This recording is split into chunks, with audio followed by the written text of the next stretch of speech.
오늘 읽은 말씀 중심에서 여호와여 코다레라는 제목의 말씀으로 하나님 말씀 전하겠습니다.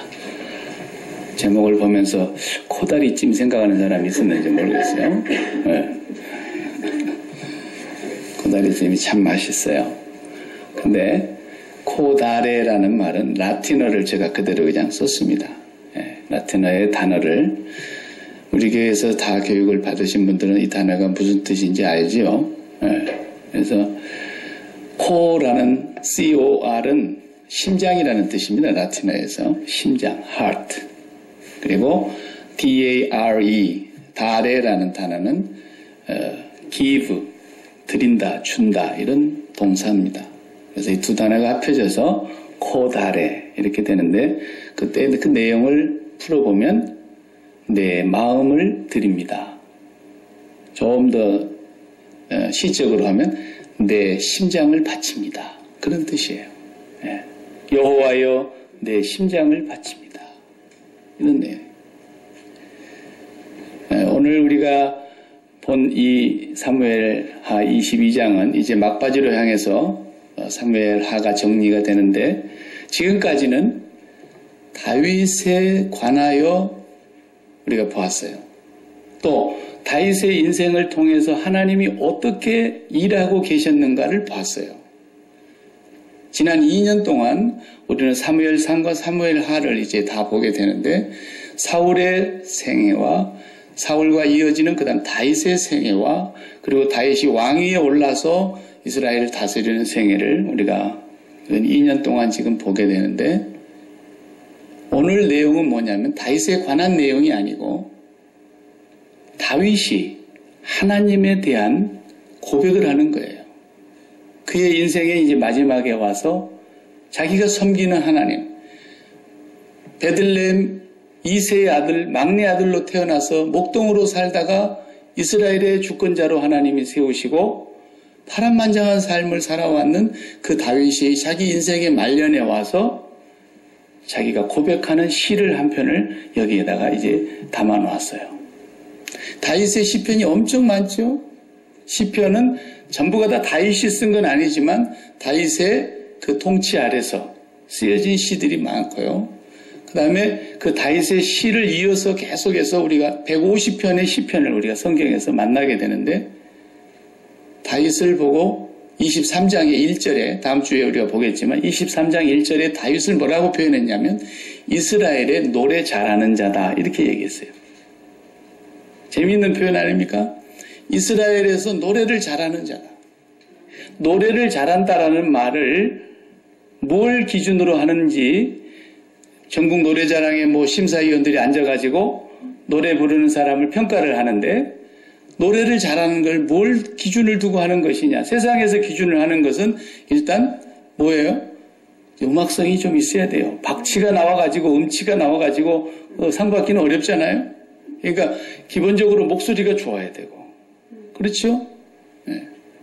그 다음에 음악성이 풍부해가지고 그 목소리를 나타내는 그 모든 것들이 뚜렷해야 돼요. 오늘 우리 수연 찬양대 가사를 이렇게 가만히 들어보니까 잘했어요. 네. 무슨 노래를 하는지 발음이 똑똑하지 않아가지고 혼자 속에서 입속에서만 중얼중얼하고 끝났으면 아무리 잘 불러도 안 되는 거죠. 듣는 사람에게 가사 전달이 돼야 되는 거예요. 네. 우리가 아무리 재밌는 드라마를 틀어놓고 본다 해도 소리 죽여놓고는 못 보는 거 아니에요? 네. 전달이 돼야 되는 거죠. 그러니까 음악을 잘한다, 노래를 잘한다 그러면 전달도 잘해야 되고 목소리도 좋아야 되고 감성이 풍부해가지고 그 전달되는 그 청중에게 정말 뭔가 전하고 싶은 그 짧은 노래 가사말 속에 담겨져 있는 함축된 의미가 감성으로 전달이 되기도 하고 그러면은 청중들이 막 인기가 올라가는 거 아니겠어요? 그러니까 세상 노래도요 그 다 시입니다. 시. 하고 싶은 얘기가 너무 많아요. 그런데 그 단어 한 줄에 딱 넣어가지고 그걸 막 반복해서 부르니까 저 얘기가 내 얘기 같다 이거. 내 나이가 어때서. 그러니까 사람들이 다 그 말 한마디에 폭 빠져버린 거예요 그냥. 그래 내 나이가 어때서. 이렇게 다들 이제 요즘 사람들 다 70부터 인생 시작한다 그러니까. 예. 그게 바로 노래의 위력입니다. 노랫말은 시를 결국은 곡을 붙인 것인데 그 짤막한 소절에다가 인생을 다 담아버리는 거예요. 그러니까 그걸 해석해내기란 그 사람의 삶을 알지 못하고는 해석할 수가 없어요. 그 사람 살아온 인생을 모르고 그 시를 어떻게 해석해냅니까? 하늘을 우러러 한 점 부끄러움이 없도록 살려고 했던 윤동주 시인의 그 시, 잎새에 스치는 바람에도 나는 괴로워했다. 그 말 한마디가 그 사람의 삶이 어떠했는가 인생관을 다 담아버리는 거예요. 다윗이 노래를 잘했다. 이스라엘의 노래 잘한 자다. 그런 뜻은 뭐냐면 음악성이 있고 목소리도 좋고 이런 얘기가 아니고 하나님은 다윗이라는 이새의 막내 아들, 8번째 아들, 이새의 아들 다윗을 주권자로 삼아가지고 그를 기름 부어서 다윗을 하나님이 연주하신다 그러면 뭐 기타를 연주한다, 플룻을 연주한다, 피아노를 연주한다, 바이올린을 연주한다 그러면 다윗을 악기로 삼았다는 뜻이에요. 다윗을 악기로 삼아가지고 다윗을 통해서 하나님이 노래하고 싶으신 것을 하나님이 우리에게 들려주고 싶은 걸 연주하신 거예요. 그래서 다윗은 그 하나님이 연주하고 싶어 하시는 그 연주를 그대로 나타냈다는 거예요. 피리를 불었는데 피리 소리가 안 나고 꽹과리 소리가 난다. 그러면 그건 피리 역할을 못한 거죠. 하나님은 다윗이라는 한 인생을 악기로 삼아서 하나님이 표현해내고 싶어 하시는 하나님의 위대하심을 하나님의 그 셀 수 없는 생각들을 다윗을 통해서 표현을 하셨다라는 거예요. 다윗은 그대로 그걸 표현해내는 사람이었기 때문에 이새의 아들 다윗을 만나니 내 마음에 기쁘고 내 마음에 합한 자다. 내가 그를 통해서 내 뜻을 다 이룬다. 저와 여러분의 인생이 바로 하나의 시로 다 함축할 수 있다면 그 시에다 곡을 붙였을 때 여러분의 인생은 하나님을 표현할 수 있는 인생이 되어야 된다고 말해요. 여러분의 인생 자체가 하나님의 악기예요. 하나님의 연주자이십니다. 하나님이 노래하시는 거예요. 하나님이 노래하고 싶어하는 그 노래가 우리 인생의 삶을 통해서 나오는 거예요. 다윗이 그걸 너무 잘했기 때문에 그 시가 수도 없이 나오는 가운데서 하나님은 다윗을 통해서 노래하시는 하나님. 이사야 43장 21절에 이 백성을 내가 나를 위하여 지었나니 창조했나니 뭐라고? 나의 찬송을 부르게 하려 함이니라. 하나님의 찬송을 부르게 하려고 하나님의 노래를 이 땅에 나타내려고 우리가 그분의 악기가 되어서 하나님이 어떤 분인가를 찬송하게 하려고 우리를 지으셨다는 거예요. 그걸 가장 잘한 사람이 다윗이라니까요. 그래서 다윗의 노래를 들어보면 가슴이 저며기도 하고 감동이 몰려오기도 하고 그 다윗의 시편을 읽다 보면 눈물이 나기도 하고 다윗의 일생을 여러분 다 같이 봤지 않습니까? 정말 파란만장한 세계입니다. 파란만장한 세계. 여러분의 인생과 다윗의 인생을 한번 비교해 볼까요? 막내 아들로 태어났습니다. 사랑받는 아들인 줄 알았지만 결국은 그 막내 아들이 아버지의 양떼를 거느리고 형님들 목까지 다 짊어지고 사무엘 선지자가 기름 부으러 왔을 때 다윗은 그 자리에 있지도 못했습니다. 하나님이 그 불러오라고 하기 전까지는 형님들이 차지했어요. 그리고 기름을 부어놓고 났더니 좋은 날이 오기는커녕 그때부터 사울왕이 죽이려고 그의 젊은 시절을 10년 넘도록 사울왕이 쫓아다니고 죽은 개 같은 나를 그랬잖아요. 다윗이 왕이 어떻게 죽은 벼룩 같은 나를 잡으려고 여기까지 왔습니까? 자기를 그렇게 비참하게 생각하면서까지 호소했지만 사울왕이 좀처럼 다윗을 놔두질 않지 않습니까? 평생을 쫓겨다녔습니다. 젊은 시절 황무지로 다녀야 했습니다. 토굴 속에 숨어야 했습니다. 숲을 속에 몸을 의지해야 되겠습니다. 그 조금은 땅에 피할 데가 없어서 블레셋 땅으로 망명을 가야 했습니다. 블레셋 땅에 가서 자기가 신분이 들통나자마자 미친 척하면서 침을 질질 흘리면서 살아남기 위해서 발버둥을 쳤던 사람입니다. 왕이 됐습니다. 그것도 유다라고 하는 자기 족속들, 자기 핏줄을 나는 자기 족속 지파만 왕으로 인정하는 세월이 7년이었습니다. 이스라엘을 인정하지 않았습니다. 10지파가 다 등을 돌렸습니다. 그리고 사울이 죽고서야 결국에 왕이 됐지 않습니까? 그 왕이 된 세월이 좋았습니까? 자식들 간에, 배다른 자식들 간에 그 암투에 그 피 흘림의 살육이 나왔지 않습니까? 자기 몸에서 난 자식이 자기를 죽이고 왕자를 차지하려고 반란을 꾀하지 않습니까? 또 세바가 반란을 일으키고 어떻게든지 다윗은 품어보려고 하는데 요압 장군이 나서서 계속 죽이지 않습니까? 그리고 끊임없는 주변 국가들이 다윗의 나라를 공격해오고요. 다윗의 생애를 보면 하나님이 정말 사랑하는 다윗의 삶이라고 느껴지지 않을 만큼 고통스러웠고 외로웠고 힘들었습니다. 오늘 우리가 읽은 본문에 보면은 그냥 몇 절만 봐도 그렇지 않습니까? 5절, 6절, 7절만 한번 봐봐요. 다윗의 삶이 얼마나 힘들었는가. 5절, 6절, 7절을 보면 기가 막힌 표현들을 하고 있습니다.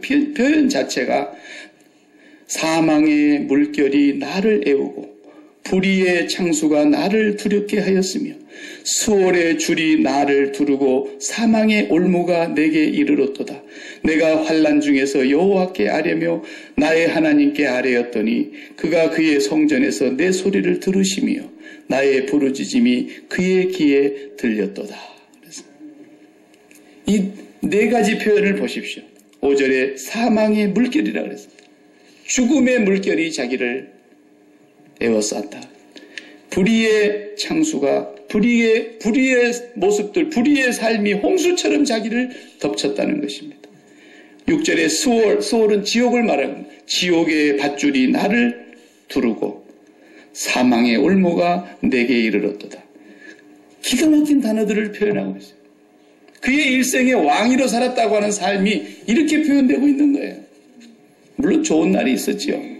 그렇지만 그의 삶 우리가 지금까지 보아온 대로 정말 사망이라는 단어가 그에게 합당할 정도로 지옥 같은 삶을 살았다는 거예요. 여러분이 다윗이라고 한번 생각해 보세요. 그 속에서 나온 시편이 바로 하나님을 연주해낸 찬양들이었던 것입니다. 하나님은 이런 분이셨습니다가 1절에서 2절, 3절 지금 나오고 있습니다. 다시 1절, 2절, 3절 보십시오. 2절부터 여호와는 나의 반석이시요 나의 요새시요 나를 위하여 나를 건지시는 자시요 내가 피할 나의 반석의 하나님이시요 나의 방패시요 나의 구원의 뿌리시요 나의 높은 망대시요 그에게 피할 나의 피난처시요 나의 구원자시라 나를 폭력에서 구원하셨도다. 예. 하나님을 표현하는 이 하나하나의 그 하나님의 대명사를 다른 명칭으로 불렀지 않습니까? 피난처이십니다. 산성이십니다. 바위이십니다. 요새이십니다. 구원자이십니다. 구원의 뿌리십니다. 참 다윗을 통해서 다윗이 지금 하나님을 연주해내고 있는 거예요. 사망의 줄이 나를 두르었고 불의의 창수가 나를 덮쳤고 지옥 같은 밧줄이 나를 에워쌌고 죽음의 올무가 나를 감싸고 있는 그런 삶을 살았지만 그 입에서 나오는 그 악기 소리를 들어봐요. 와, 놀랍지 않습니까? 네? 여러분 어떻습니까? 여러분이 살아온 삶을 지금까지 삶을 정리해서 시로 표현하라고 몇 줄로 한번 써보라고 하면은 여러분은 뭐라고 쓰겠습니까? 거기다 그걸 한번 붙여봐요. 하나님을 향한 무슨 노래가 나오겠는가? 김석균 집사님이 지금 이제 전도사님이시죠? 복음 찬양을 하시는 그런 가수이신데 그분의 가사는 참 보면은 참 깊이가 있어요. 그리고 우리 마음에 뭔가 가슴에 와닿는 단어들이 있어요. 왜 나만 겪는 고난이냐고 불평하지 마세요. 고난의 뒤편에 숨겨있는 주님이 주신 축복 그걸 보고 감사하세요. 그러면서 힘을 내세요. 힘을 내세요. 주님이 붙잡고 계시잖아요. 그러면서 노래를 합니다. 그러면은 그 삶을, 그 노래를 듣다가 정말 저분의 그 고백이 나의 고백과 같구나. 그러면 막 가슴을 파고들고 감동이 흐르고 눈물이 솟구치는 거예요. 예. 제가 목회하면서 참 어려운 성도들의 가정을 이렇게 보게 됩니다. 그분들이 와서 기도할 때 보면은 그 기도 소리를 안 들으려고 해도 너무 부르짖어 기도하니까 들려요. 예. 목사의 가슴을 후벼 파는 그런 기도를 드린단 말이에요. 그러다가 또 찬양을 합니다. 주님이여 이 손을 꼭 잡고 가소서 약하고 피곤한 이 몸을 폭풍 후 흑암 속 외치사 하면서 찬양을 해요. 네. 그러니까 그 삶이 하나님을 표현해내는 악기인 거예요. 우리를 그것 때문에 지으셨다 그랬어요. 여러분의 입속에서 무슨 찬양이 나오는가? 하나님 왜 날 구원하셨나요? 이러려고 나를 부르셨나요? 이런 노래가 나옵니까? 아니면 나의 힘이 되신 여호와여 내가 주님을 사랑합니다. 이런 노래가 나옵니까? 오늘 이 22장 이 내용 전체가 50절로 되어 있어가지고 그 한 다윗의 일생을 우리가 살아보지 않고는 그분의 이 찬양 가사를 해석해낼 길이 없어요. 정말 그 구절구절을 어떻게 이 짧은 시간에 제가 설교할 수 있겠습니까? 그래서 다윗의 그 150편의 시편 가운데 시편 18편으로 이 시를 그대로 옮겨놨어요. 한 절 더 많아요. 시편 18편에 51절로 되어 있어요. 한 절을 더 첨부했어요. 한 절을 더 넣었는데 그 한 절이 뭐냐면 시편 18편에는 1절이 여기에는 없어요. 2절이 1절 되고 그렇게 돼 있죠. 그런데 첫 번째 1절에 넣은 말이 그거예요.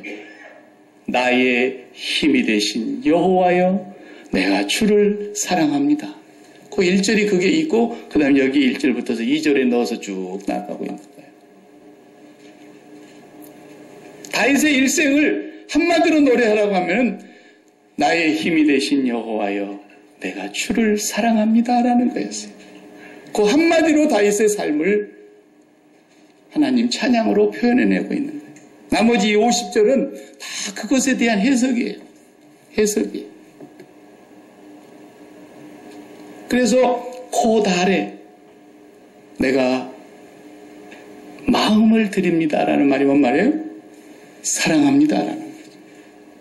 예수님께서 설명하신 모든 계명 중에 첫째 되고 으뜸이 되고 가장 큰 계명인 마음을 다하고 힘을 다하고 뜻을 다하여 내 하나님 여호와를 사랑하라.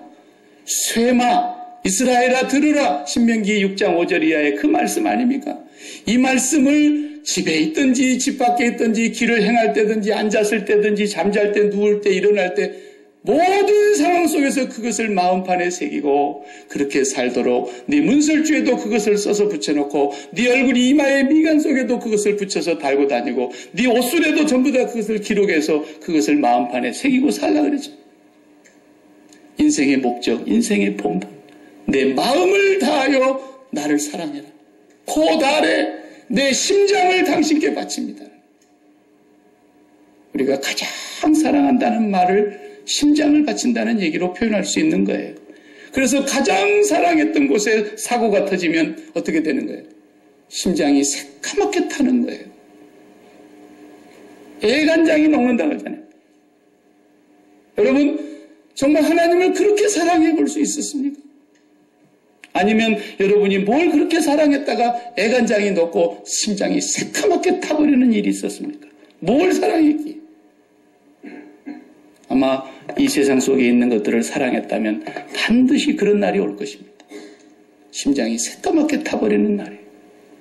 그러나 내가 그 모든 사랑했던 세상에 사랑했던 모든 육체의 정욕들을 그리스도와 함께 십자가에 못 박힌 자가 되어서 그리스도의 십자가의 그 사랑을 믿고 하나님께 심장을 보내는 사람, 하나님을 사랑하는 사람, 그 사람은 평생에 심장이 새까맣게 타는 일은 없을 거예요. 네, 하나님께는 아무 문제가 없으니까. 그래서 다윗은 일생을 그렇게 살 수 있었다는 겁니다. 그의 삶을 우리가 점철되어 왔던 것을 보면은 사망의 올무, 사망의 불의의 창수, 지옥의 밧줄 같은 것이 나를 얽어매고 고통스러웠지만 그의 심장은, 그의 마음은 절대로 이 세상에 그 어떤 것에도 빼앗기지 아니하였기 때문에 단 한 번을 제외하고 우리아의 아내 밧세바에게 심장을 빼앗기기 전에 그걸 제외하고는 그 인생에 그 마음을 빼앗긴 적이 없기 때문에 그 마음이 어디로 도망을 간 겁니까? 나의 영원한 피난처가 되시는 아버지께로 가버린 거예요. 마음이 그리 도망가 버린 거예요. 중국 고사에 나오는 그 많은 병법과 인생의 계획 가운데 36개라는 것이 있습니다. 36가지 계획이 있어요. 그 중에 마지막 계획이 뭔지 아시죠? 36개 줄랭랑 치는 거예요. 도망가는 거예요. 하다 안 되면 도망가는 겁니다. 근데 성경은 몸뚱아리가 도망가라는 얘기가 아니에요. 마음이 도망을 가는 거예요. 여호와가 나의 방패이십니다. 나는 그 뒤에 숨겠습니다. 내 마음이 그리로 도망가는 거예요. 여호와가 나의 반석이십니다. 요새이십니다. 큰 산성이십니다. 그 길로 내 마음이 도망간다는 거예요. 다윗은 일생을 그렇게 살았기 때문에 기가 막힌 생을 사는 동안에도 그 마음이 여호와가 나의 목자이시니 내가 부족함이 없습니다라는 고백이 나올 수 있었던 거죠. 어떤 삶을 살았기에 도대체 그런 노래가 나옵니까? 행복했던 삶에서 나온 게 아니었습니다. 목가적인 풍경, 저 양떼들을 푸른 초장에 놔두고 시냇물 흘러가는 데서 그냥 돌베개에서 앉고 앉아서 풀필이나 부르면서 나온 노래가 아닙니다. 진정으로 그 인생이 고통스러운 삶을 살았지만 마음이 하나님께로 도망가서 피난을 가고 나니까 그 하나님은 요새였었고 피난처이셨고 산성이었고 큰 바위이셔서 나를 아무도 흔들 수가 없었고 나를 아무도 해할 자가 없었고 그래서 여호와가 나를 구원하셨습니다 라고 그의 인생의 전체를 통틀어서 노래하고 있는 겁니다. 여호와의 악기가 되었던 것입니다. 멋있지 않습니까? 하나님은 우리에게 많은 걸 요구하시는 분이 아닙니다. 하나님은 한 가지만을 요구하시는 겁니다. 그것이 바로 네 심장을 나한테 붙여라라는 거죠. 네가 빨대로 세상의 것을 빨아먹지 말고 네 마음을 나한테 꽂아놓고 나한테서 빨아먹어라. 내 심장을 나한테 빨대를 꽂아라. 이런 얘기예요.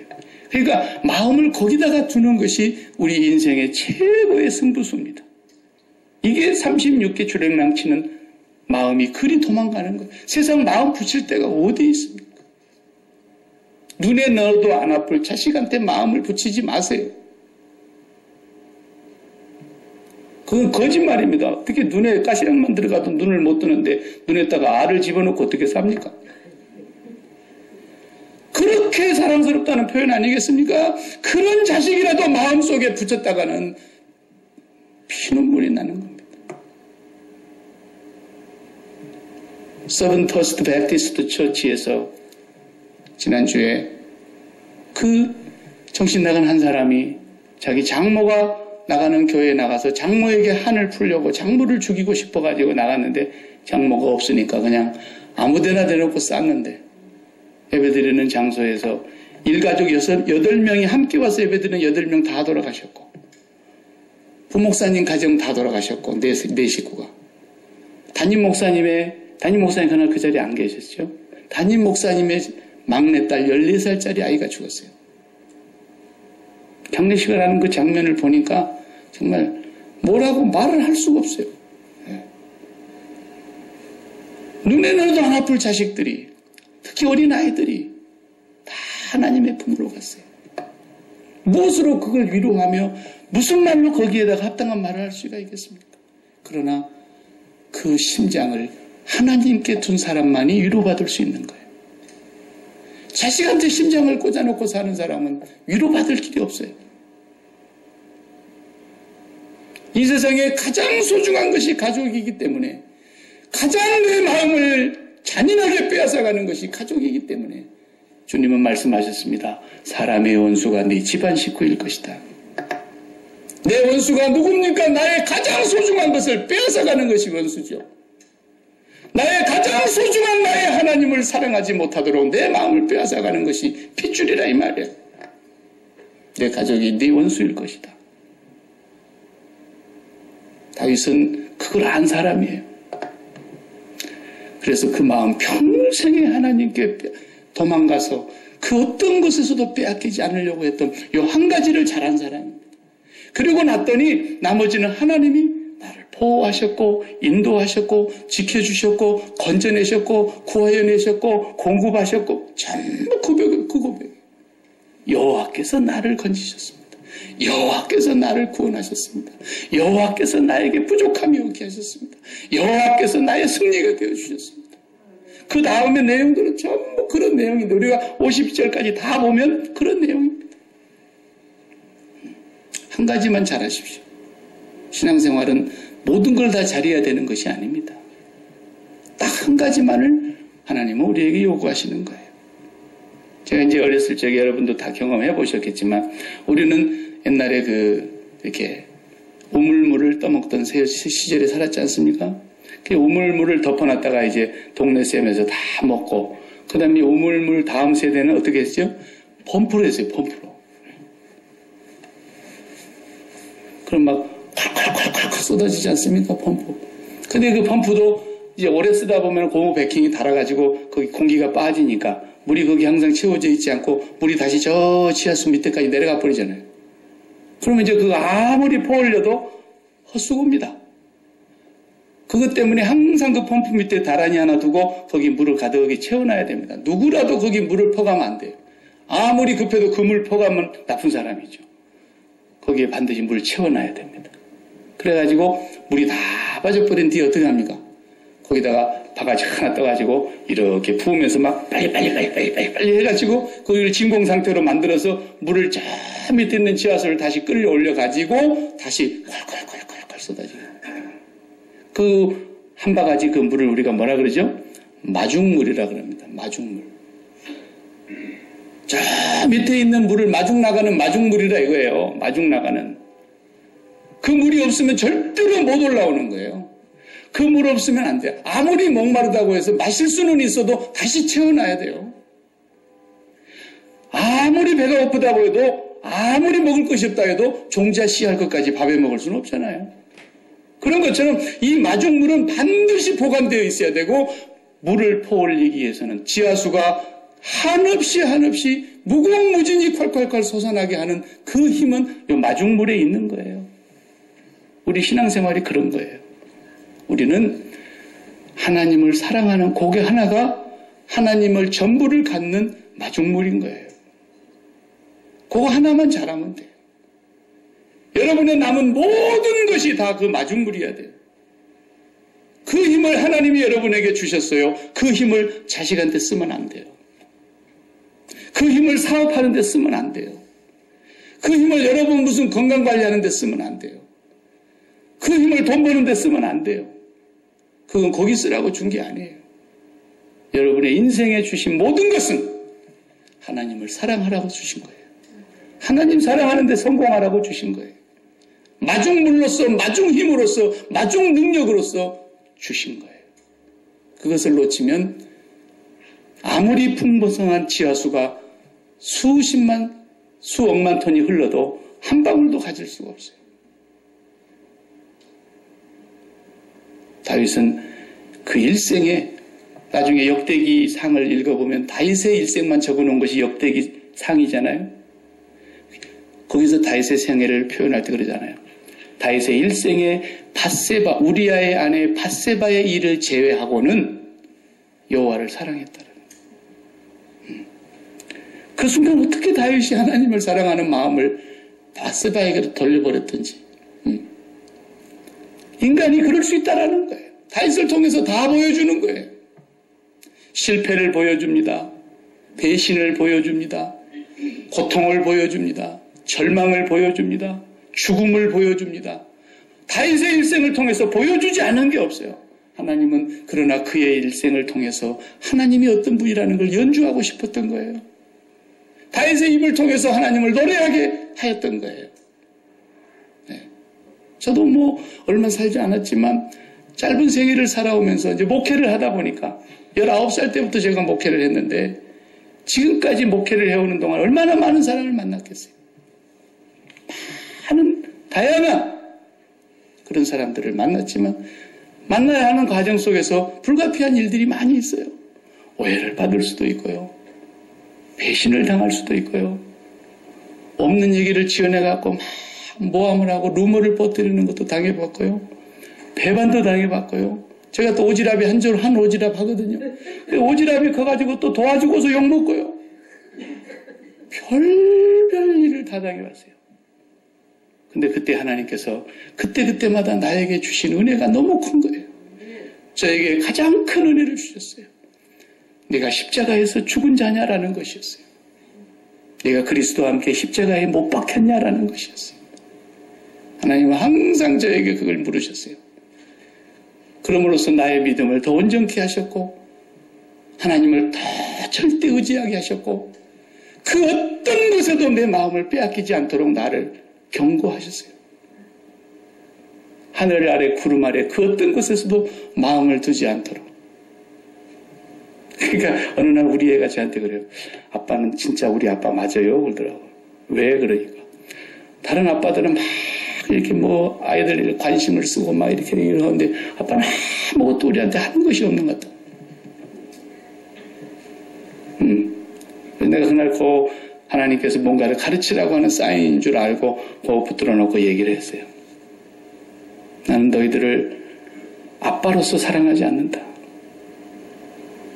그러나 나는 너희들을 나보다 더 사랑하고 진짜 사랑하고 영원히 사랑하고 죄를 용서해 주시면서 사랑하고 독생자를 주시면서 사랑하고 내가 이 세상에 아빠는 사라져도 영원히 너희와 함께 있을 그 진짜 아빠를 믿기 때문에 나는 그분을 믿는 그 믿음 때문에 너희들에 대해서 걱정이 없어서 그런 거야. 예. 안 사랑한 게 아니고. 예. 설교를 했어요. 여러분의 생애를 하나님 앞에서 글로써 표현해서 시를 적어본다면 그 시에다 그리고 곡을 붙여본다면 어떤 노래가 나올까요? 여러분의 마지막 묘비에 여러분의 일생을 한 문장으로 표현하는 글을 거기다 새기고 싶다고 한다면 뭐라고 거기다 새기고 싶습니까? 저는 아직까지 그걸 만들어 놓지는 않았지만 거기다 저도 쓰고 싶은 말이 있어요. 네. 나중에 이제 우리 자식들한테 유언으로 남기고 가려고 그래요. 그 말을 묘비에 꼭 써주렴.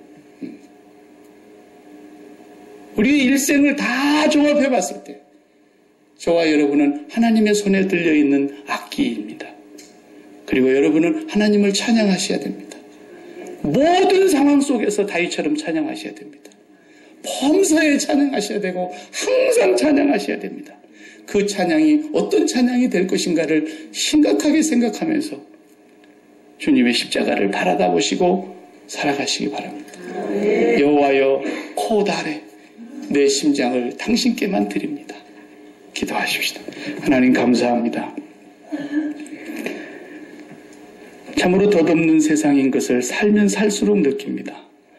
참으로 화살처럼 빠르다고 하는 그 세월이 젊었을 때는 몰랐으나 지금에 와서 어찌 그리도 세상이 빨리 흘러가는지 세월이 화살같이 흘러가는 것도 느낍니다. 지금까지 살아온 세월 하나님의 영원하신 그 아버지에 비해서는 한 경점밖에 되지 않는 한 순간밖에 되지 않는 짧은 인생이지만 너무나도 할 말이 많고 파란만장한 세월, 몇 날 밤을 지새워도 다 할 수 없는 그런 생애들을 살았습니다. 다 아버지께 마음 들이지 못해서 생긴 일이었음을 이제 고백합니다. 나의 힘이 되신 여호와여, 내가 주를 사랑하나이다. 이 고백을 진실하게 노래할 수 있는 우리가 되게 하여 주옵소서. 여호와의 손에서 이 모든 것을 다 이루셨노라고 여호와께서 나를 여기까지 인도하시고 나를 구원하시고 나를 사랑하셨노라고 노래할 수 있는 저희들이 되게 하여 주옵소서. 예수님의 이름으로 기도하옵나이다. 아멘.